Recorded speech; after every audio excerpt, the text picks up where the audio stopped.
पर फिर भी कुछ डेटा तो मैनुअली डालना पड़ता है और उनकी चेकिंग होती है प्रॉपर, क्योंकि इसमें रिस्क नहीं लिया जा सकता। तो भाई पहले बता देता हूं आपको मैं किस आधार पर इन बातों को कह रहा हूं। ये आपको जो है सीआरपीएफ की वेबसाइट से ऑफिशियल लेटर मिला था 23 सितंबर से, जिसमें 8/11 तक फिजिकल चले थे आपके, 8/11 को फिजिकल हो गए थे। ये अभी 2 दिन जिन आधार पर मैं बात कर रहा हूं, जिन 2 लेटर की बात कर रहा हूं, ये मैंने अपने व्हाट्सएप चैनल है रोजगार विद अंकित, उस पर मैं तुरंत अपडेट देता हूं कोई भी चीजें आती है। रात कैलेंडर आया 11 साढ़े 11 बजे, मैंने तभी 11:30 बजे ही डाल दिया था, 11:30 12 के आसपास हो गया होगा टाइम, मैंने डाल दिया था। तो भाई अगर रात को भी कोई चीज आ रही है तो मैं तुरंत उस पर अपडेटेड रहता हूं। वीडियो हो सकता है मैं सुबह बना पाऊं, तो आप उस चैनल से तो जुड़ ही जाइए सभी बच्चे। रोजगार विद अंकित व्हाट्सएप हर बच्चा टच है। तो भाई एक बात जान लो कि जो पहले दिन मैंने इस लेटर के साथ लिखा था कि 30 नवंबर पूरा चांस होता है, अगर महीने की अंतिम तारीख है उस पर रिजल्ट आने के, 30 नवंबर के पूरे चांसेस थे। और इसमें साफ साफ लिखा था कि भाई साहब कि 30 नवंबर को शेड्यूल्ड कर दिया है रिजल्ट का आउट होना, पब्लिश होना। 30 नवंबर सैटरडे का दिन था 5 बजे।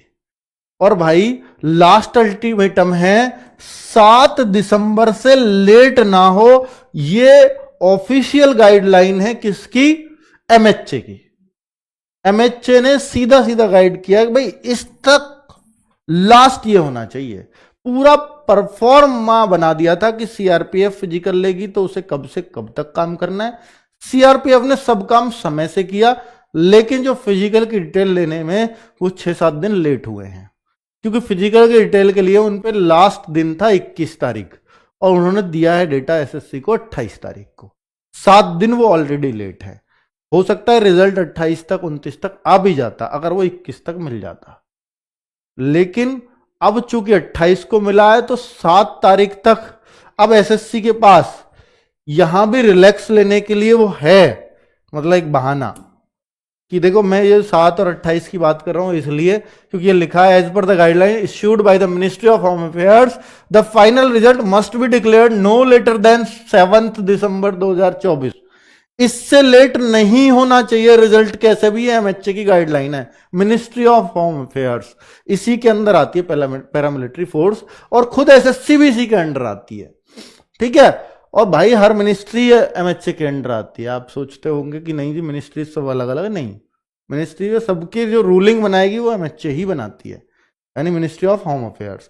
तो इसमें लिखा हुआ था कि भाई 5 बजे 2 दिसंबर को रिजल्ट डिक्लेयर कर दो। अब आप कहोगे सर ये लेटर तो आपने भेज दिया पर ये साइंड तो था ही नहीं। तो भाई आजकल जो होता है वो डिजिटली साइंड होता है, जब ऑफिस में काम करते हैं तब पता लगता है ये ई फाइल है और इस पर साइन की जरूरत नहीं है, ये आईडी होती है, सबका अपना एक वो होता है, डोंगल बना हुआ होता है, उसको जो साइन डिजिटल अपने हाथ के अंगूठे से ही खुलता है वो, ठीक है।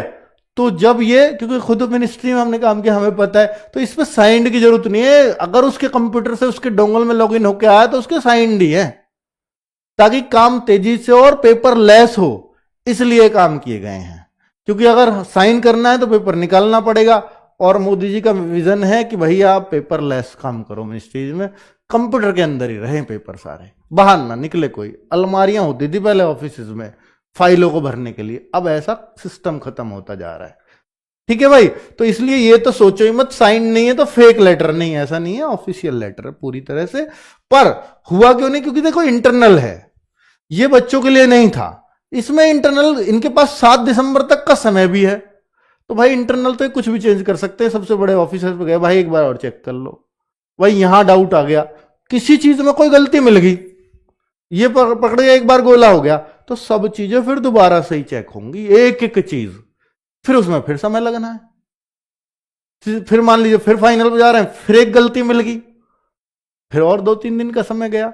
तो कुल मिलाकर के जैसे इसमें लिखा हुआ है कि 28 नवंबर को सीआरपीएफ ने सबमिट किया है जबकि सीआरपीएफ को इस लेटर के अकॉर्डिंग 23/9 से और 8/11 तक सब कुछ, 8/11 तक तो इनको फिजिकल कंप्लीट करने थे और 9/11 से 21/11 तक इनको सारे डॉक्यूमेंट एसएससी को सबमिट करने थे, साफ साफ इसमें लिखा हुआ है 10 डेज मिले थे इनको कंपाइलेशन के लिए, लेकिन इन्होंने उससे ज्यादा समय लिया, 17 दिन लिए 10 के बजाय, जबकि एमएचए को इन्होंने 10 दिन का ही समय बोला था।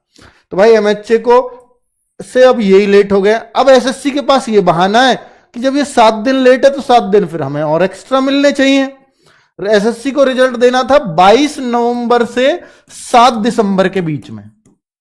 अब चूंकि 7 दिन सीआरपीएफ ही लेट है, या तो एसएससी कवर कर दे उतने दिन में, भाई इतना रिलैक्स उसके पास भी है, या फिर यह हो सकता है कि एसएससी इसको अगर डिले ले गई तो फिर मैक्सिमम डिले इसको 14 दिसंबर तक अब कर सकती है। ठीक है, पर चूंकि लेटर चल रहे हैं, ऑलरेडी रिजल्ट तैयार है, तो लगता नहीं कि डिले होगा। पर आज और कल पूरी संभावनाएं हैं। कल इसलिए, कल की मैं नहीं कहता क्योंकि 7 दिसंबर अल्टीमेटम है। टाइम 1% जो मांग रहा हूं 7 दिन का एक्स्ट्रा, वो इसलिए क्योंकि सीआरपीएफ को जिस तरह समय में सबमिट करना था उतने में नहीं कर पाए, 7 दिन एक्स्ट्रा ले गए, इसलिए थोड़ा समय लग सकता है। कट ऑफ कितना बढ़ेगी कितना घटेगी भाई थोड़ा सा इंतजार कर लो, और 99% चांस अगर कल तक के कह ही दिए हैं, आज और कल में ही है, तो आज रात अंतिम और आज रात भारी, ये थोड़ा सा सोच करके सो जाना, कल आ ही जाएगा।